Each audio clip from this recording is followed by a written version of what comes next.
Então, olá a todos da disciplina de IA. Nós estamos passando então para a parte de inteligência artificial clássica da disciplina.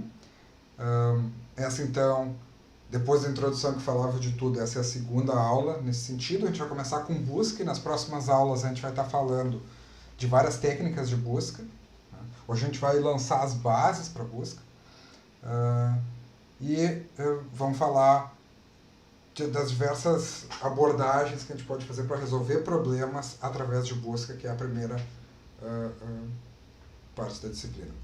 Então, nós vamos falar hoje de agentes e ambientes, e isso aí então norteia o nível de dificuldade de cada problema que a gente vai estar vendo. Né? A gente vai falar de algoritmos em busca em árvore e grafo, e isso é a base de diversos algoritmos que vão mudar só em alguns detalhes de como a gente prioriza a exploração na busca. E a gente vai falar em algoritmos de busca informada, ou na realidade estratégias de busca informada, que vocês vão notar deve ser familiar, porque vocês já viram isso em outras disciplinas com outra roupagem, mas agora a gente vai colocar dentro desse arcabouço formal que a gente está conversando, que a gente vai conversar hoje. Então, vamos falar de ambientes primeiro. Os ambientes que a gente vai falar, eles têm diversos eixos de complexidade. Tá? E esses eixos de complexidade vão nos determinar se um determinado problema é difícil ou não. Né? E daí, então vai ter um contínuo desses eixos. E eles também vão caracterizar os tipos de técnica de busca que nós vamos explorar hoje. Então, o primeiro deles, e muito importante, os dois primeiros são os mais importantes, né, é a ideia de observabilidade ou acessibilidade. Então, o que isso quer dizer? Isso quer dizer o quanto o agente, né, que a gente está implementando tem acesso à verdade do mundo por trás disso. Então, num extremo do espectro, nós temos um ambiente totalmente observável ou acessível, que é onde o agente sabe exatamente o que é verdade no mundo. E no outro extremo, nós temos um ambiente inacessível ou totalmente não observável, né, ou não observável, né, que é onde o agente simplesmente está cego no ambiente. Então, como é que isso se relaciona, né, na prática? Vocês devem estar cientes que em robótica, por exemplo, né, a gente usa sensores para poder dar para o robô uma noção do que está acontecendo do lado de fora. Né? E esses sensores não são perfeitos. Se eu tenho uma câmera, ela vai ter uma resolução limitada. Se eu tenho um sensor infravermelho e eu tiver um vidro, eu não vou conseguir ver além do vidro. Se eu tiver um sonar, a distância que o sonar pega vai estar limitada. Se eu tiver outros tipos de sensores, né, o que eu vou estar vendo é só o que me diz o sensor. E além da limitação do sensor em si, né, a gente vai ter questões que o sensor pode estar com defeito. Né? Então a gente tem que considerar essas possíveis falhas. Né? Então, como vocês devem saber, os dois extremos obviamente não são muito reais. A maioria dos ambientes vai ser parcialmente observável. O que é isso? Que eu tenho uma projeção da realidade e que eu vou ter que lidar com ela de alguma forma. E um exemplo aí que é bem clássico hoje em dia é em visão computacional. Né? E muitos de vocês já devem se lembrar disso e devem ter visto isso. Nós usamos um algoritmo de aprendizado de máquina, por exemplo, para identificar objetos. Mas o algoritmo de aprendizado de máquina, ele não tem uma acurácia de 100%. Os melhores vão ter acurácia de 90 e poucos por cento num dataset de teste. Né? E isso não traduz nessa mesma acurácia na realidade. Então, quando falha o algoritmo e não é se falha, quando falha o algoritmo de aprendizado de máquina, sempre vai falhar em alguns momentos de identificar o objeto correto, né? Ele vai falhar silenciosamente. Então, nem sempre eu vou saber que aquilo que eu estou vendo ou que aquilo que o algoritmo de aprendizado de máquina me disse sobre a imagem que ele processou ou os dados de sensor que ele processou vai ser a verdade. Então, os algoritmos que lidam com a observabilidade parcial vão ter que lidar com essas falhas silenciosas. E quando é que eu tenho um ambiente totalmente observável? Tipicamente quando eu tenho um controle total sobre o ambiente que ele está operando. Isso acontece, por exemplo, dentro de um simulador, onde eu posso ler diretamente as estruturas de dados do simulador. E o simulador mais clássico, que todos vocês devem saber conceitualmente, é um jogo, por exemplo. Né? Quando eu for construir um agente para atuar como um oponente do jogador ou um NPC qualquer dentro do jogo, né? Eu posso construir esse agente de forma que eu leia exatamente a situação dos outros oponentes no mapa, né? Se for pensar em um RTS como StarCraft ou algo assim, né? Ele pode ter acesso a isso, ou quando eu quiser fingir que é parcialmente observável, então eu vou implementar o meu ambiente de forma que eu vou estar tirando informação que eu estou dando para o meu agente. E isso leva também àquela questão de quão difícil é fazer um oponente imbatível num jogo. É possível, desde antes de machine learning avançada, fazer um oponente que um jogador nunca vai conseguir ganhar, porque ele vai conseguir ver através das paredes, lendo o estado do simulador, e assim por diante. Então, claro, esse é um caso extremo, mas os jogos são realmente um ambiente que pode ser totalmente observável, mas para garantir a diversão do jogador, né, eles são tipicamente simulados de ser parcialmente observável para limitar a IA do jogo. E a ideia aqui é que quanto mais observável for o ambiente, mais fácil é de resolver o problema. Quanto mais certeza eu tiver da informação que eu tenho a respeito do mundo, mais fácil é a tarefa de busca. O outro eixo também extremamente importante é sobre determinismo e não determinismo. Então, o que isso quer dizer? Então, um ambiente determinístico é um ambiente onde as transições dele são funções. Funções no sentido matemático mesmo. O que isso quer dizer? Quer dizer que eu tenho um estado de uma situação, eu escolho uma ação para modificar o ambiente e eu tenho certeza do que vai acontecer. Só tem um resultado possível. Então, quando eu estou num ambiente determinístico, eu posso fazer um plano que ele é literalmente uma sequência de passos, porque eu sei que eu faço uma coisa, eu sei exatamente o que vai acontecer. Em oposição a isso, né, eu tenho ambientes não determinísticos. Né? E o que é isso? Quer dizer que eu escolho uma ação e daí o que vai acontecer é que eu vou ter um resultado possível de vários. Então eu tenho, na realidade, a minha função que representa isso dentro do meu algoritmo, ela vai dar mais de uma resposta, ela pode dar mais de uma resposta, né, quando eu for executar. E essa resposta vai ser o resultado de uma escolha aleatória. Vocês podem pensar em jogos que têm roladas de dados, né? Eu vou rolar o dado e ver o que acontece. Né? Então, se eu for fazer um movimento num banco imobiliário, né, Monopoly, né, eu não decido, eu quero mover o meu jogador, né, 2 casas para frente. Não, eu rolo dados e daí pode acontecer de cair em qualquer de 1 a 6 casas à frente, onde meu jogador pode cair. Então, sempre que vocês tiverem que imaginar que é uma rolada de dados ou uma chamada para função random, na linguagem de programação favorita de vocês, esse ambiente vai ser não determinístico. E também, tal como a observabilidade parcial, ambientes determinísticos vão ser problemas mais fáceis de solucionar, né? E ambientes não determinísticos vão ser mais difíceis, porque ou eu vou ter que lidar com cada uma das soluções possíveis, com cada uma das saídas possíveis, né, da minha transição, ou vou ter que ter alguma noção de teoria da decisão e um modelo de probabilidades para a gente ver isso. E nós vamos ver isso mais para o final dessa parte da disciplina, quando a gente for olhar planejamento probabilístico, né? E que vai estar também intimamente relacionado com aprendizado de máquina, porque tipicamente esses modelos a gente vai tentar aprender do ambiente.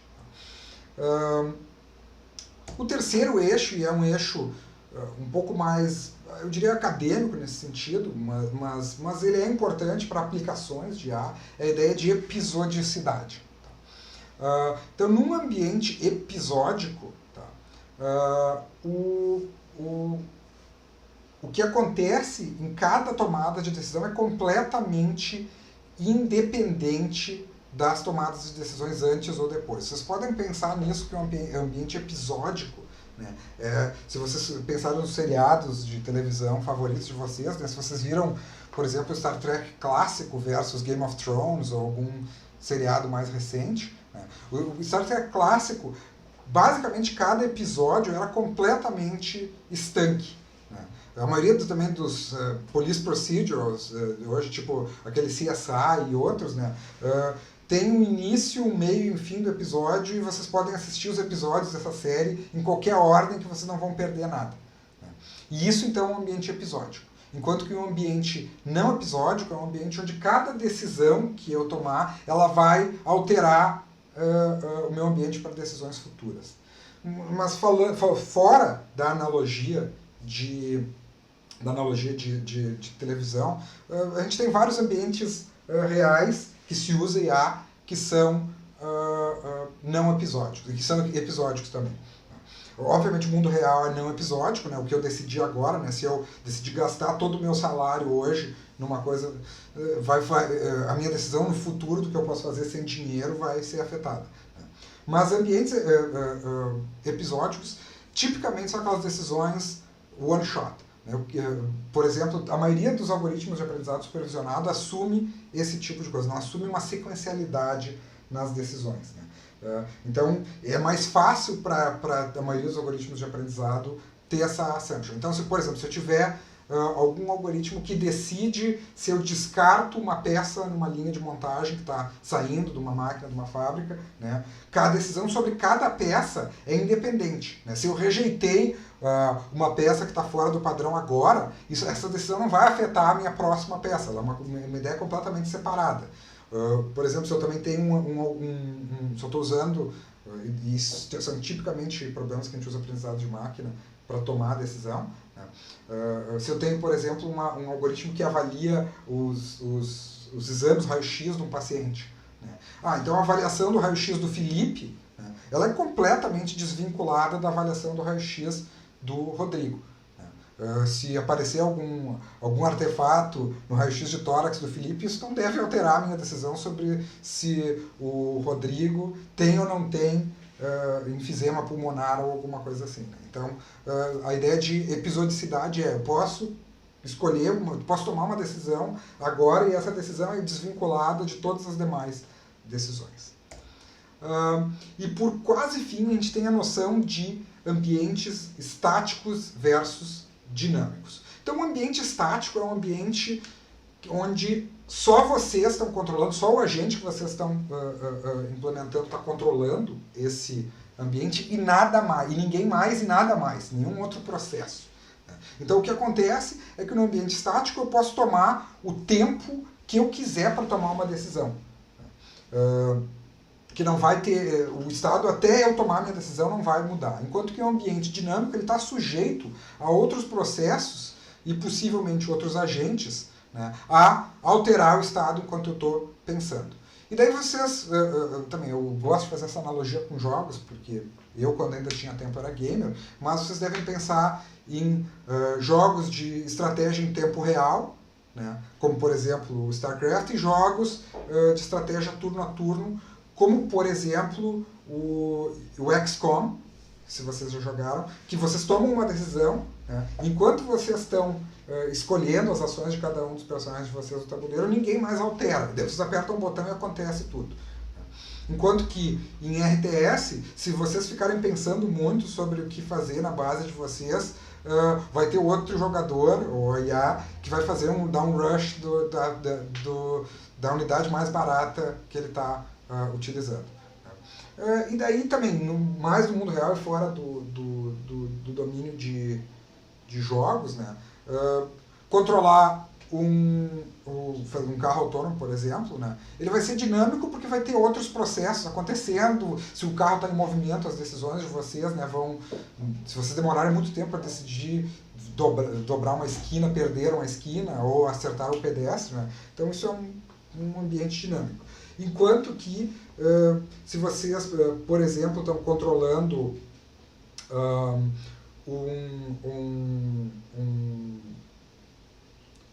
um banco de dados single agent para decidir se vocês vão indexar um dado ou não, né?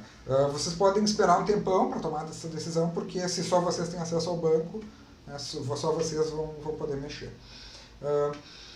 E daí, obviamente, vocês têm que pensar, quando estão num ambiente dinâmico, não só na ideia de sistemas concorrentes, mas também no fato de que vocês têm um tempo, enquanto que a decisão que vocês estão considerando vai ser relevante.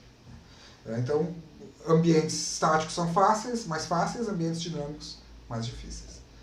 E, por fim, nós temos a ideia de discretude do ambiente. Também levemente acadêmico, mas a ideia é que um ambiente discreto ele vai ter um número finito de ações e potencialmente infinito de estados, mas um número contável de estados. Eu tenho o estado A, o estado B, né? Enquanto que o ambiente contínuo é, por definição, infinito, e eu tenho um número infinito de estados e um número infinito de estados entre cada estado, o que torna a coisa muito mais difícil. É a mesma diferença entre números inteiros, ou números discretos, né, e números reais, que são contínuos. Então, obviamente no computador a gente vai eventualmente discretizar tudo, mesmo que a gente tenha ponto flutuante, né, mas a gente pode pensar em ambientes discretos de maneiras diferentes. Então, a consequência para isso é que ambientes contínuos, tipicamente, eu não vou ter como, por exemplo, criar uma tabelinha para dizer o que fazer em cada momento, enquanto que num ambiente discreto e com um número tratável de estados, a gente vai poder simplesmente fazer uma hash table gigantesca que diz, eu estou nesse estado, faz isso, estou nesse estado, faz o outro, né, e eu consigo resolver dessa forma. E para a coisa não ficar muito chata, agora a gente tem um exercício interativo. Eu gostaria que vocês, então, classificassem esses ambientes de acordo com os eixos que eu acabei de falar. Então, primeiro, uma cruzadinha, depois o xadrez, aquele competitivo com o relógio, né, onde cada jogador tem um orçamento de tempo limitado, o poker, vamos assumir um Texas Hold'em aqui, para o pessoal que conhece isso, senão no formato de vídeo vocês podem pausar e ler sobre isso aqui, o gamão, que é um jogo que, se vocês me pedirem as regras eu não vou saber dizer, mas se vocês já compraram um joguinho de damas, tipicamente tem damas de um lado, gamão do outro, e gamão é o que tem os dadinhos ali para rolar, né? Se alguém já jogou gamão, meus parabéns, eu não sei. Um outro ambiente é um agente para dirigir um táxi no mundo real mesmo, então um veículo autônomo, podem pensar, um agente para fazer diagnóstico médico, um agente para fazer análise de imagens, o agente para pegar partes, por exemplo, numa linha de montagem, eu quero montar um carro e eu digo para o robô qual é a peça que eu preciso para montar o carro, ele vai e pega para mim. Um controle de uma refinaria de petróleo, tipo aqui a Alberto Pasqualini, para decidir o que fazer nas várias pressões do sistema, e um agente interativo de inglês. Então, agora, aqui está a tabela com os eixos todos, né?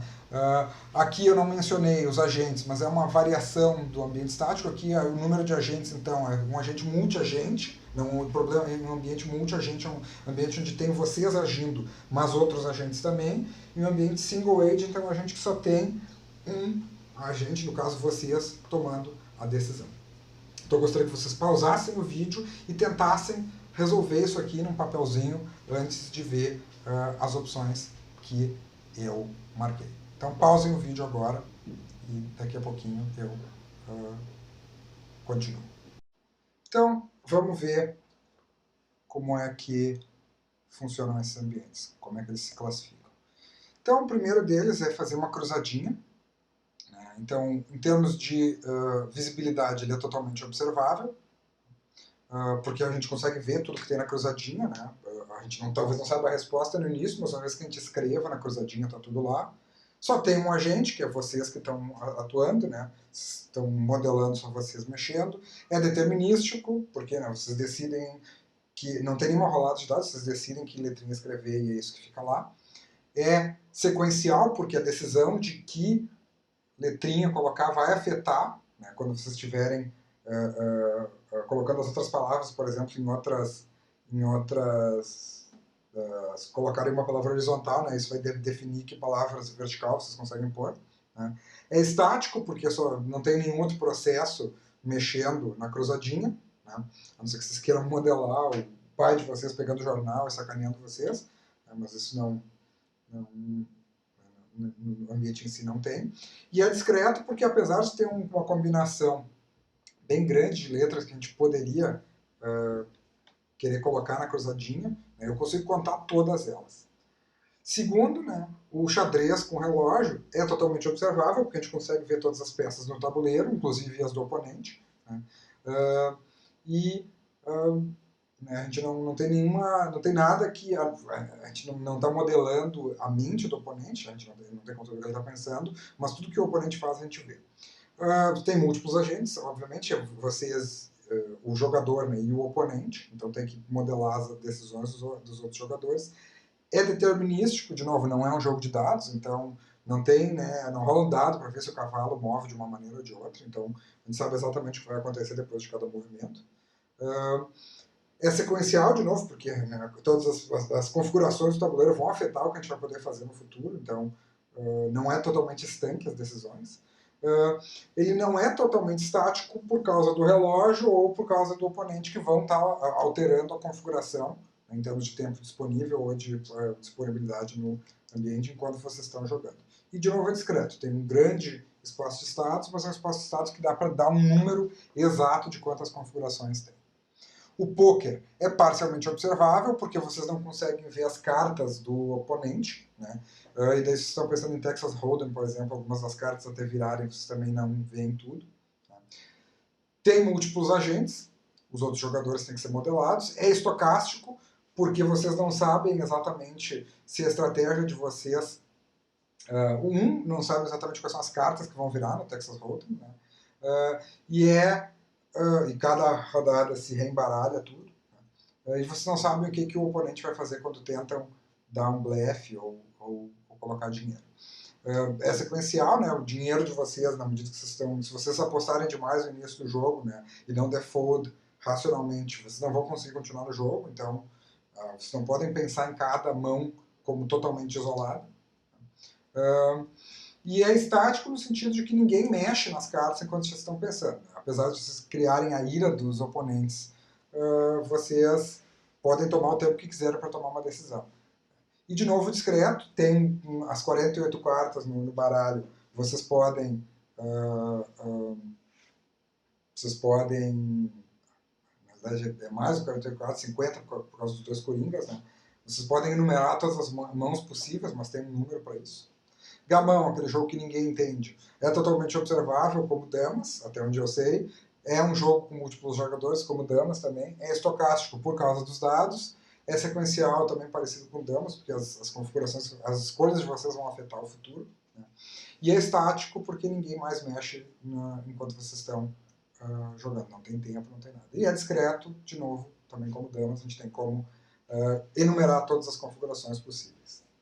O veículo autônomo, né, o táxi, como é um mundo real, ele é parcialmente observável, porque eu estou confiando nos sensores do meu carro autônomo, que podem estar errados, podem ter limitações e tudo mais. Tem que pensar em múltiplos agentes, no que todos os outros pedestres e outros motoristas estão fazendo.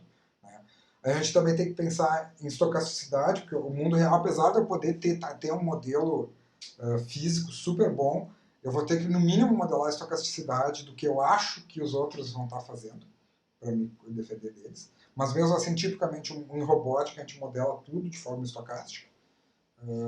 Para simplificar muito a modelagem, a gente vai ver quando chegar lá. É episódico, né, porque a configuração do carro, da velocidade, das rodas, isso aí tudo afeta a nossa decisão no futuro. É um mundo altamente dinâmico, né, porque outros processos estão afetando a situação da estrada, né, a posição do carro e tudo mais. E é contínuo, de novo, no mundo real. Um diagnóstico médico é parcialmente observável. Aqui eu não estou falando da imagem, da análise de imagem em si, mas sim tentar diagnosticar um paciente. Né? Então a gente não tem, né, um rótulo na cara do cara dizendo ele tem gripe, ele tem câncer XYZ. A gente vê indiretamente pelos exames, por diversas scans, né, mas a gente não vê o estado subjacente. A gente só está diagnosticando um agente, não tem outros agentes, não tem tomar turnos, a gente tipicamente não modela isso. É estocástico, né, por quê? Porque a nossa decisão de tratamento, por exemplo, né, não necessariamente vai funcionar.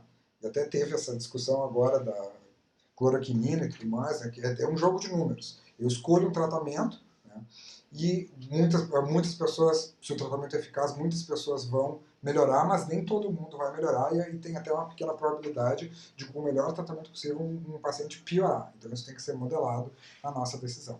E é sequencial, se eu tenho um curso de tratamento, né, e eu começo com uma determinada medicação, ou não dou uma medicação, as coisas, uma doença vai avançar, o que torna também um ambiente dinâmico e contínuo. A análise de imagem aqui, a gente pensando aqui, a classificação de imagem, por exemplo, é totalmente observável no seguinte sentido. Eu tenho todos os pixels da imagem ali. No caso clássico, eu não estou obscurecendo nada. Então, toda a informação está ali. Eu posso não saber o que é isso, determinar o que é isso, mas a informação está toda aí. Estou só eu mexendo na imagem, a imagem não muda. É determinístico. As coisas os elementos de uma imagem ou estão ou não estão, e eu posso acertar ou errar, mas a minha não é 30% de chance, um algoritmo de machine learning vai ter 30% de chance de ser um gato, né, mas o que eu quero saber é a resposta mesmo. É episódico, eu posso olhar cada imagem completamente individual. Né? Se eu estiver vendo um vídeo, talvez não seja, mas uma imagem estática é.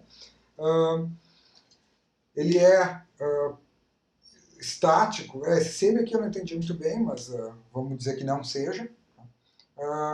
E é contínuo, porque tem um espaço contínuo também de cores na imagem.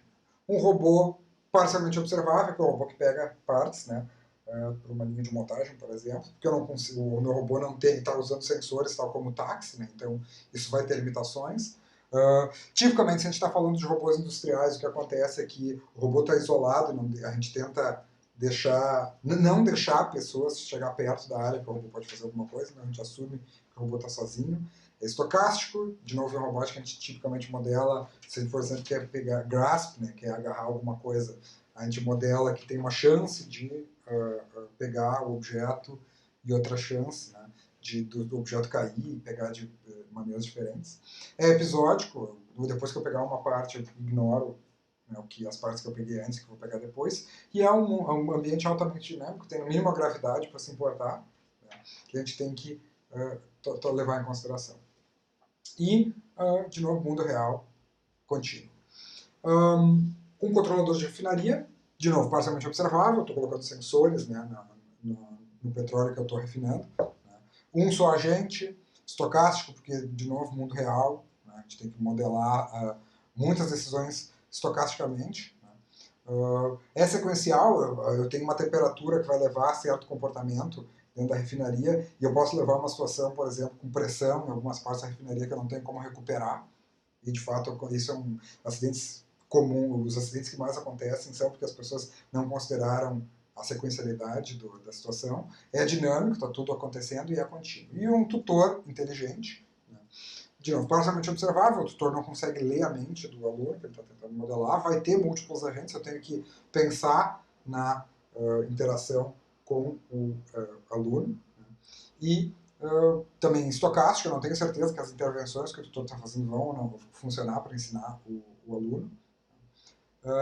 É sequencial, depois que eu tenho alguma intervenção, eu tenho que pensar em que intervenções eu dei para ensinar o aluno, né, tal como eu, o professor. Né. É dinâmico, se eu passar muito tempo falando, por exemplo, essa aula, se eu ficar muito tempo falando, eu posso perder vocês, eu tenho que inventar coisas para manter a atenção de vocês, e aqui eu vou modelar discreto, porque eu tenho um conjunto fixo de lições que eu quero fazer. Então, claro, aqui as respostas que eu dei, há muitas da discussão, vocês podem discutir comigo, com os colegas, se quiserem, nos fóruns, né? Mas isso é uma maneira de interpretar e de tentar resolver isso aqui. E agora que a gente entendeu, então, as dimensões do ambiente, vamos ver como é que a gente faz para resolver problemas reais. E aqui a gente tem um exemplo clássico, né,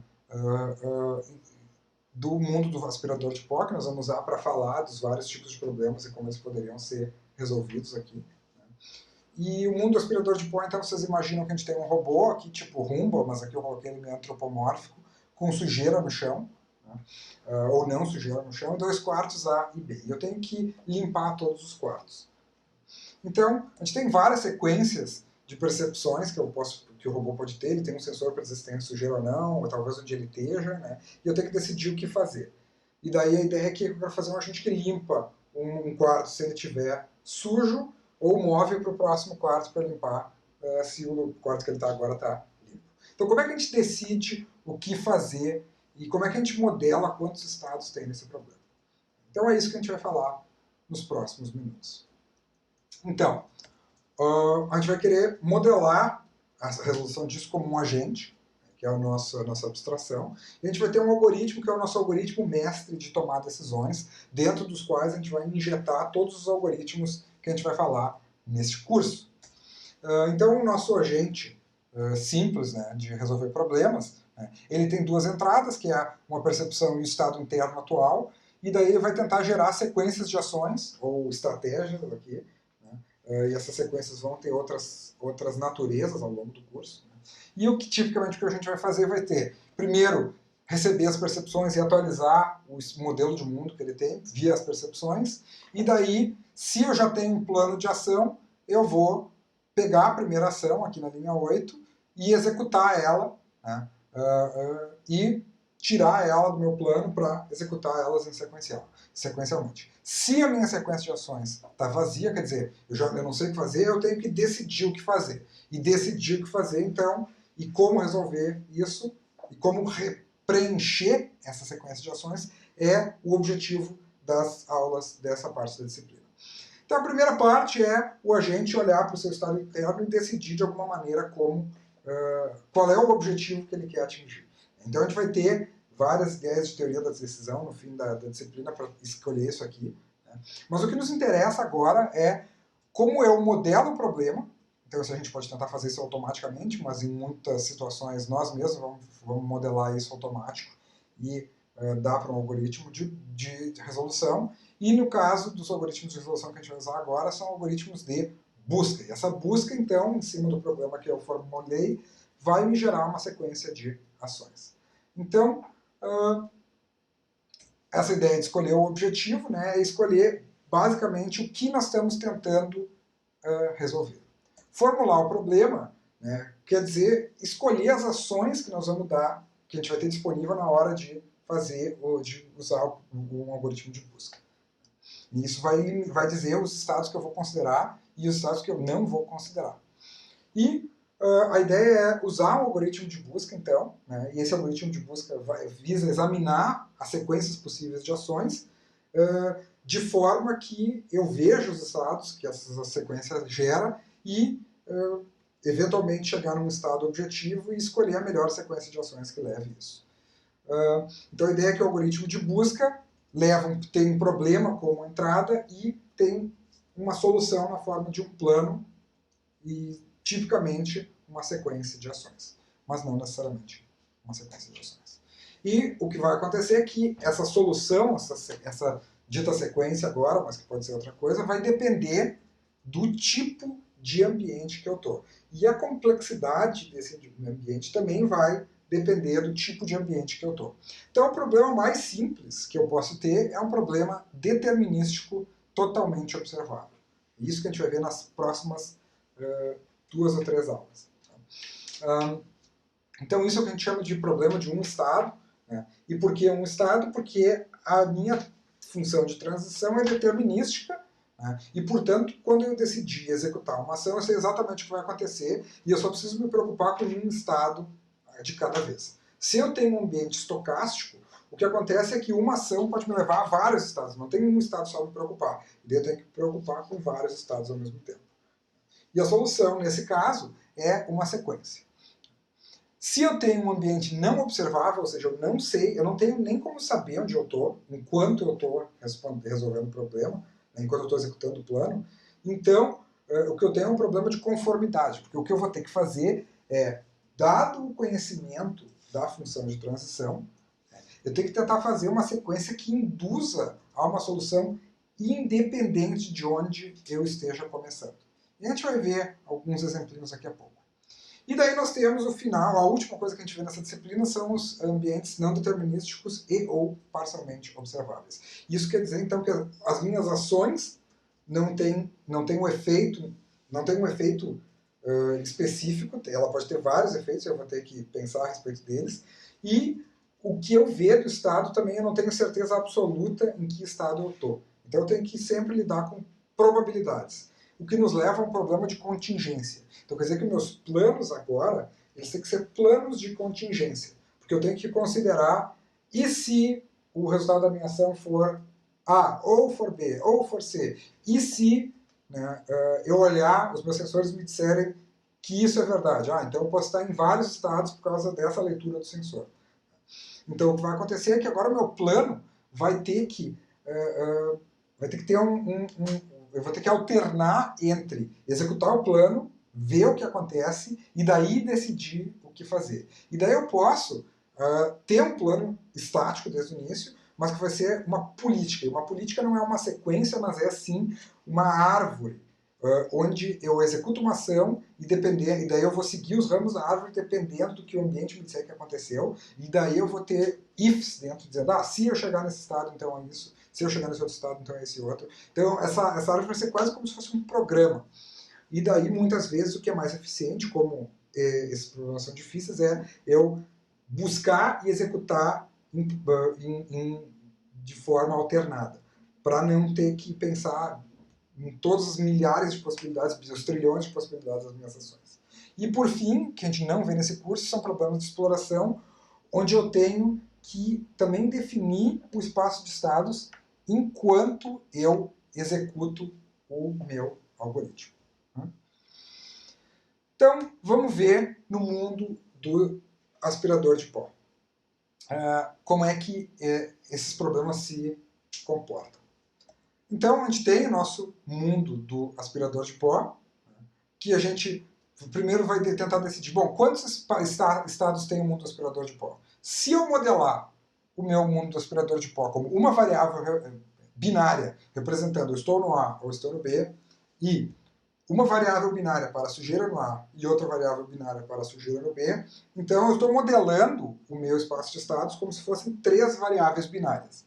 E 3 variáveis binárias, a gente sabe que o número de números que eu poderia armazenar em 3 variáveis binárias é 8, 2 vezes 2 vezes 2. Então, se a gente pensar em termos de variáveis binárias, a gente consegue computar a priori o tamanho do nosso espaço de estados, que nos dá uma noção da dificuldade do problema. Então, se eu tivesse 4 variáveis binárias, eu teria 16 estados e assim por diante. E essa é a maneira bem padrão da gente pensar a respeito dos espaços de estados. A gente vai pensar em variáveis binárias, porque tipicamente a gente vai modelar essas coisas com lógica, e daí cada aspecto, dimensão do problema é uma variável em lógica, que é binária, e também volta a esse cálculo de espaço de estados. Bom, então se eu tenho um problema de estado único, então determinístico, totalmente observável, e eu começar no estado 5. Qual seria a solução? Pause o vídeo, alguns segundos, e me digam que cara teria a solução num problema determinístico, totalmente observável. Então aqui, né, se eu começar no 5, bom, eu quero estar tudo limpo, um plano possível seria mover à direita, né, aspirar, né, e eu vou estar no estado 8. Então notem aqui, né, que o nosso espaço de estados, aqui, as nossas ações possíveis, eu tenho mover para a esquerda ou para a direita e aspirar o pó. E sempre, ou quase sempre, pelo menos, eu vou ter a ação de não fazer nada, no op. Bom, e se eu estou num problema de conformidade, então quer dizer, eu não sei em que estado eu estou, posso começar no 1, 2, 3, 4, 5. Qual é a solução? Ele ainda é determinístico, eu sei exatamente o que acontece quando eu executo uma ação, mas num problema de conformidade, o que acontece é que eu vou tentar forçar o meu estado a chegar num objetivo. Então eu sei, por exemplo, que independente de onde eu começar, se eu executar a ação ir para a direita, independente de qual estado que eu estou, né? Se eu estou aqui no estado da direita, eu bato e volto para o mesmo estado, né? Então se eu executar a direita, eu certamente vou estar nesses 4 estados. Então a solução aqui, né, vai ser algo do tipo. Bom, se eu for para a direita, eu estou em 2, 4, 6. Se eu escolher aspirar, bom, eu já não posso mais estar em 2 ou em 6, eu posso estar só em 4 ou em 8, então de 4 diminui para 2 meus estados. Se eu executar para a esquerda agora, eu só posso estar em 3 ou 7, e se eu executar aspirar, eu só posso estar no 7, que é um estado objetivo. Então aqui eu forcei a minha solução. E se eu estou num problema de contingência, agora a gente tem que mexer um pouquinho nas ações. E as ações aqui eu vou dizer, bom, então tem que ter uma ação não determinística. Então digamos que agora o meu aspirar, né, é uma ação não determinística, onde aspirar pode sujar um tapete limpo. Então o que acontece é que eu tenho que usar sensoriamento para descobrir qual é o estado que eu estou. Então, se eu começo no estado 5, bom, eu poderia primeiro ver, está limpo ou não está, né? E se está limpo, eu digo, bom, então está limpo. Agora eu vou executar para a direita. Bom, então eu vou estar no estado 6. E daí eu tenho que verificar se está limpo ou não está limpo no estado, o B no estado 6. Se estiver limpo, né, quer dizer, eu não estou no estado 6, na realidade eu estaria no estado 8, não faz nada. Se estiver sujo, aspira, para minimizar a probabilidade de eu terminar com um ambiente sujo. Então, aí eu vou ter uma política que é executar uma ação e daí ter ifs para dizer, se sujo, então aspirar. Certo? Então agora nós vamos passar para a formulação do problema.